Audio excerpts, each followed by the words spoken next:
Hey guys, so today I'm going to do my first radio interview with Dash Radio. Thank you so much, Silva, for this opportunity. I'm really excited and also really nervous, and finally I know what the musicians feel like when they tell me they're nervous for my interview. I'm like, why are you nervous? And now I'm like, I get it. So, and I'm going to film it for you guys. Hi.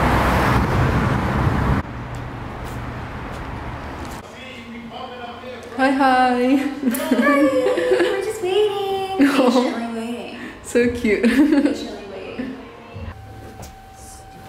I want to transfer all my Future Factory pictures or videos to YouTube. I just haven't found the time yet. Oh yeah. I want to keep going and talking to you, but I want to save it for the interview because we have so much in common. I want to ask you all these interview questions. I feel that all the time. Like, I want to start a conversation with the artist, and I'm like having to ask questions I just wouldn't ask on the interview just to say something. And also too, I'll leave it at that, is when you interview someone, the main part, like if you're, you know, it doesn't matter how casual it is or whatever, your main job is to always make your interviewee feel comfortable. Because the second they feel uncomfortable, it's just like, yeah. Which I doubt happens to you, but I feel like the walking part helps a lot. I'm sure. Yeah. Just like looking at the trees, or I don't know. It gives them normally just like look off. When you talk, try to speak pretty close to the microphone, but not too close. Like this, or yeah, you could adjust it a little bit.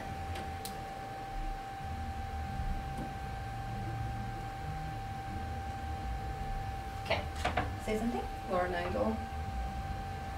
You can speak a little bit closer. Lauren Engel. There you go. Okay. I'm just gonna bring you up on my board. Okay. Okay. You ready? Dang, we got like all kinds of stuff going on. Dang. All right. All angles. Ladies and gentlemen, oh my God, iconic. We have Lauren Engel in the house. Hello, internet. And over there too. Hi, guys. Welcome to Future Factory. Welcome to Dash Radio. Thanks so much for having me. Really quick, you're welcome. Shout out. This is what, your first U.S. radio interview? Yeah. Skirt. First music. Ochre. Awesome. So, it was hard not to chat with you so much earlier. We have so much in common. I finally get to interview someone that interviews others for their daily. So, you know, obviously, I would hope everyone watching and listening knows you from Sidewalk Talk, but you also have your amazing food and travel blog. Yeah. Before I get into Sidewalk Talk, I kind of want to give our listeners and our viewers more of a background of how that all got started. So tell me, how did the blog get started? So I started photography 7 years ago. I shot a lot of fashion lookbooks, brands, and then through that I got into like events, started posting a lot more like people I shot, and then recently, I'd say 2-3 years ago, posted more like my outfits and stuff I did, lifestyle, food, and those did pretty well. So just kind of been exciting. That's kind of just what I do, like for fun, my own time. And when I was doing it in Hong Kong, also like had a network of people like who did food and lifestyle, and like connected with them, and then moved to the US, and then kind of starting to do the same thing here. And is that where you're from originally? Yeah, from Hong Kong? Yeah, I lived my whole life there, like 20 whatever years. Wow. And how long have you been out here in LA? After I went to college here, and then graduated, went back home for a year, and then moved out here in August. So August last year. Wow. So like less than a year. Yeah, and that's when you started Sidewalk Talk, right? Yeah, I did a bit when I was still in Hong Kong. So I did Cryowolf, So Super Sam, Cyril Han in Hong Kong. But then people coming there was just like once or twice a month for something that I wanted to interview. And then it's just, it couldn't even grow it there like whatsoever.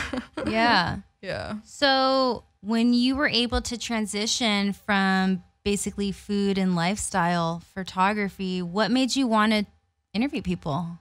Well, it was mostly through photography. So with photography, I shot musicians, I'd say like 4 or 5 years ago, like pictures, and then started doing interviews, but like text for other publications.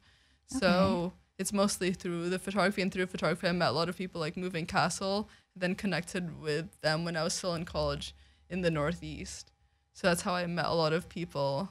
And then, but yeah, it was mostly text, like transcribe stuff, or via email. That's what I originally did like 4 years ago. Yeah. That's amazing. And what gave you the idea to do, I mean, it sounds so simple, but it's brilliant at the same time. What made you want to do the whole Sidewalk talk show interview? Yeah, so wait, sorry. No, you're fine. Okay. So through the tech stuff, or through basically on email, I would just ask like 5 questions, because you don't really want to bother artists, and I can't really be like send them like 30 questions and expect them to answer on email. So I did some of that, but the responses that I got, it was also hard to explain the questions. And then it's just kind of like I sent it to their PR and like bug their PR, and finally I sent it back and it was like 1 sentence answers, and it was nothing that I was kind of looking for. And then I was so shy back then. So I asked my friend to accompany me, like gave him a list of questions and have him ask the artist. And we did that with like JoJo, who was like someone who I absolutely admire, and I can't believe I got that interview back then, like text. But then I had to give him the questions, and he asked JoJo. But then I'm like, like she's like my idol. I should be asking her. You should be asking her these questions. Yeah. And then I guess I started vlogging when I was living in Hong Kong. So I graduated, went back home to Hong Kong, and just started vlogging for fun. And then I just kind of increased my confidence. Yeah. And then I was like, why don't I just do like a vlog style interview? I was thinking like, what would I be comfortable with? And I don't think I respect people who are able to like have it like on a couch, like film it on a couch, but then I don't know. I just don't think I could do that. So I was like, okay, maybe what's comfortable for me is like walking and talking. And that's so cool, because you get to tie in your photography, your experience in photography. I mean, that's what you feel most comfortable with. And then it just kind of, like we were talking about earlier, how, sometimes when I interview people here, I don't know, I feel as if it doesn't matter how confident someone is, they're always going to be somewhat nervous. Or if someone's like a lot nervous, this could be like their first interview or something like that. But at least the Sidewalk talk, you're able to walk. Yeah. And there's, you're outside and you're able to move your body around more, and you guys are moving. So yeah, so it was just everything that I had kind of had fears of, that I was able to do it with that interview format. Just as soon as I did the first one, I was like, this is something that I just have to continue. It was just so much easier for me. And I got the answers that I wanted. I'm going to have you move to that one. Okay. Do you hear that little feedback? Yeah. Okay. All good. This is real life, guys. This is live. All right.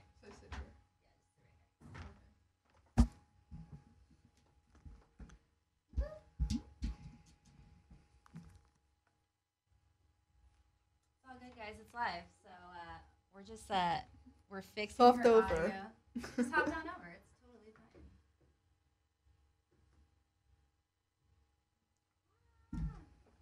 fine. There's something about Studio C, man. There you go. Beautiful. All right. Okay. Back on? Yeah. Perfect. You don't hear it anymore, right? No. Okay, good. Yeah. I heard like a buzzy noises. Right? Oh, yeah. Okay. Party on. Okay, so that leaves me to my next question. What has been the best part? Because, I mean, you've interviewed so many amazing people. You've interviewed the biggest DJs. My husband, shout out Peter Torres. That was such one of my favorite interviews. I'll let him know. I learned so much. Yeah, and, Brett Blackman, Whipped Cream, Ducky. What's So Not, the names just keep getting the names just keep getting bigger and bigger. What's been the best part about doing all of this? I feel like for every interview, I try to learn one specific thing about something the artist has been through that I didn't know. It could be like how they deal with depression, something with their parents, previous relationships. And I feel like kind of through every interview, I was able to find one unique thing about the person that I learned from, or I mean, more than one unique thing. But being able to find that and then tap into it and ask more and explore that has just been really exciting for me. I want to ask you some interviewee questions because I just was so intrigued by you. I just thought, man, this is really cool. This is something for you that grows, and it all starts as like a labor of love, and you're able to make a name for yourself in that sense. So do you feel, I know from my own personal experience when I interview people, I literally can feel the growth each interview. Like I take a piece of it to the next one, like what to do, what not to do. Is that kind of your same experience too? Kind of. I feel like it grows probably every like 20 interviews, and I learn because I do so many, and then I learn something. It could be the pace. It took me a while to learn the pace and being confident to cut people off, like especially if they're opening their heart out, but it's too early on in the interview and I didn't touch upon this part of their childhood, that part of childhood. And learning and having the confidence to cut people off has been kind of crazy. Yeah, because I feel like you don't want to cut people off. But then now I'm really conscious about the time. So like, okay, 10 minutes in, if that person has been to college, it should be like, we're done with that topic. And then between like 10 minutes to 20 minutes, that should be how they got into the music industry. And 20 to 30 would be wrap up of like what love means to them, things they learn, what success is like. So having that structure has helped a lot, that I realized. Because before I would just trail on. And some interviews of my early ones were 50 minutes and people have been like... Same. A full-on hour, I'm like, wait a minute. We're not talking about music at all. And like, it would get heated. So I totally know what you mean by that. Do you ever practice before you do it, or you just kind of like freestyle and you have an idea of what you want to do? I kind of freestyle, but I mean, for all my interviews, I read all their previous interviews they've done. I have this notebook and I kind of write it out like chronologically of everything. So then I kind of have like a path in my head of where I want to be at that certain point and to like move the conversation here or there. And I just, because I write it down, I feel like I remember it better. So in my head, I kind of like imagine my notebook and where we're at on the interview and like the time. So it's all like this, we got that point, got that point, got that point. Yeah. Like No, I totally get you. See, with this, I can hide behind everything because you can just hear me, but I always have my little notebook. I do everything, prep all of it. Have you ever had since you did, I don't know if this is a silly question, but have you ever like tripped? Because I trip a lot when I walk. Have you ever just been like, you stumble and you got to edit that out? No, I keep it in. You keep it in? Yeah. Or we see like a lot of weird stuff, like people crashing into walls and they're holding like a lot of fragile stuff that happened in the Glitch Mob one. Or a couple was breaking up right in front and then we didn't know if we should put it in because they were full on shouting with each other. Or Boombox Cartel, there was a car crash, but stuff like this. But then I think that just adds to the excitement. It makes it real. Yeah. That's a real one. What, if you had to interview anyone, who would it be? I'd say, well, when I first started listening to music, it was a lot of R&B. So a lot of like Sierra, Lil Mama. But I think for that era, I want to really interview Missy Elliott. Oh, yeah. Yeah, her. I did JoJo, but her, like, that one was crazy. I was still in college in Boston, and I'm really, like, a super serious student. Like, I never missed a day of class. Like, so different from the people who I interviewed. Yeah. But I was so, like, I have to be in class on time. Like, my parents put me to do this, and I put myself to do this, so, like, why would I waste class? Yeah. But anyway, so... I got an email from Atlantic to tell me to interview JoJo on Wednesday. So then I got on a bus like 5 hours going there and 5 hours going back in the same day just to interview her. And Atlantic didn't even know that I wasn't even in New York. So that was still a crazy interview for me, even though I didn't physically interview her because I was still shy. My friend asked. And then I guess now it would be Charlie XCX. Oh, nice. Yeah, that's been a hard one. It'll get there though. You're on the right path. Why electronic music? Is that just your favorite genre of music? I found, well, like pop and electronic music are my favorites. Electronic music, I feel like a lot of people have a connection to it when they find it alone. Like in Hong Kong, no one was really listening to electronic music, and I found a lot through Majestic Casual. Okay. A lot of those like Suicide Sheep channels, and then that's how I found a lot of like Slow Magic, Cyril Han, all these artists. But I felt like I had a connection to it because in Hong Kong, people like they listen to canto pop or like really generic pop, and I felt like I had this bond with me for electronic music, and that kind of just carried through. Listened to like Floss, Bauer, and I was able to find a lot of music on my own. So I felt like it's kind of my way to like give back. Because when I was listening to it, I felt like I was finding myself through it somehow. Yeah. And to give back, I want to like reconnect with these artists by interviewing them. Nice. I love it. Would you ever want to do more? I know, because another reason why I like you so much and I respect you because you're so DIY, like I am too. Mm-hmm. And I think because I'm such a control freak that I want to keep it that way because I'm in total control of my art. Like this is my art, doing all of this. Mm-hmm. Would you ever want to branch out into, I don't know, like be on like an MTV type of show or be more on television, anything like that? I could kind of see that growing more of like a personality type thing. Like I love doing stuff like this, or even through my blogging, Yeah. or like my lifestyle stuff to do more of that.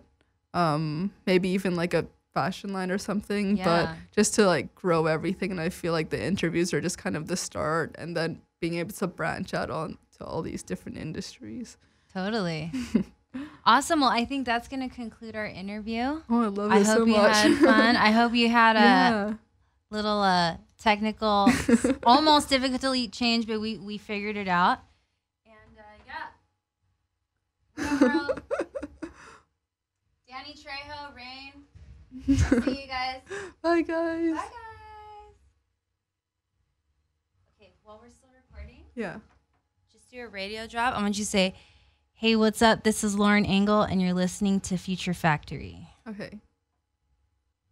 Should I just do it now? Yes. Hey, this is Lauren Engel, and you're listening to Future Factory.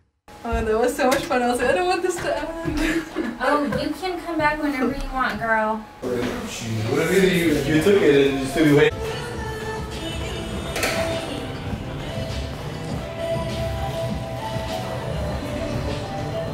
And it's like vibier. I like downstairs, but because it's bigger, so Oh, yeah. you can bring in more people.